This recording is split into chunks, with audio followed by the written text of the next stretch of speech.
యేసు ప్రభు గురించి ఒక మంచి ఆలోచన కలిగి అక్కడికి రావాలంటే ఆ నజరేతులో ఏముందయా, అక్కడ మంచిది ఏముందయ్యా, ఆ ఊరికి ఏమైనా పెద్ద గొప్ప ఉందా, ఆ ఊర్లో చెప్పుకోదగిన ఏమైనా ఉన్నాయా, ఆ ఊర్లో గొప్ప ఏమైనా ఉన్నాయా, అది చాలా పల్లెటూరు కదా, అది చిన్న గ్రామం కదా, ఎన్నికలో లేనటువంటిది కదా, కనీసం గూగుల్ మ్యాప్లో కూడా సరిగా కనపడినటువంటి ప్రదేశం కదా, ఎన్నిక లేని ప్రదేశం కదా. అలాంటి ప్రదేశంలో నుంచి అలాంటి గొప్ప ఆయన వచ్చాడంటే నేను ఎలా నమ్మాలి? నేను చెప్తున్నా ఈరోజు వినండి.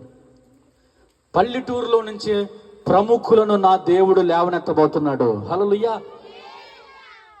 చిన్న గ్రామం అని అనుకోవద్దు, చిన్న ఊరని అనుకోవద్దు.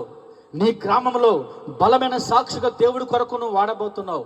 దేవుడు నిన్ను వాడుకోబోతున్నాడు, వాడబడబోతున్నావు నువ్వు దేవుని కోసం. చిన్న గ్రామం అని నువ్వు అనుకోవద్దు, చిన్న గ్రామం అని నువ్వు అనుకోవద్దు. పల్లెటూరులో నుంచి ప్రముఖులను నా దేవుడు లేవనెత్తును గాక. ఎన్నిక లేదు అంటే ఊరి మీద సరైనటువంటి అభిప్రాయం లేదు ఈ మనిషికి, గ్రామం మీద సరైన అభిప్రాయం లేదు.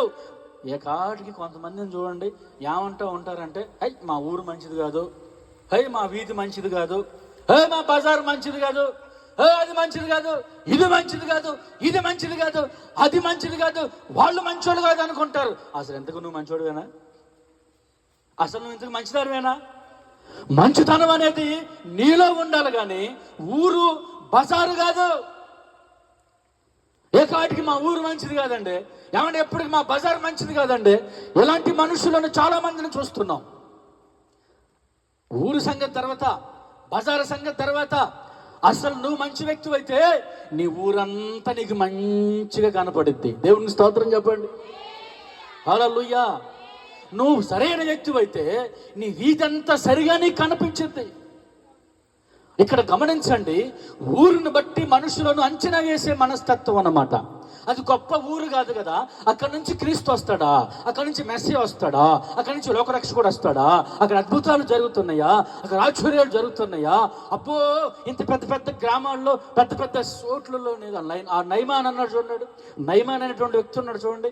ఆ నయమాన్ అంటున్నాడు, మా దేశంలో నదులు లేవా, మా ప్రాంతాల్లో గొప్ప గొప్ప నదులు ఉన్నాయి, మహా గొప్ప నదులు ఉన్నాయి, అంత పెద్ద పెద్ద నదులు ఉంటే అక్కడ మునిగితే స్వస్థత రాదా, ఈ చిన్న యోర్దాను నదిలో మునిగితే బాగుపడతానా, స్వస్థపడతానా అన్నట్టుగా అన్నమాట.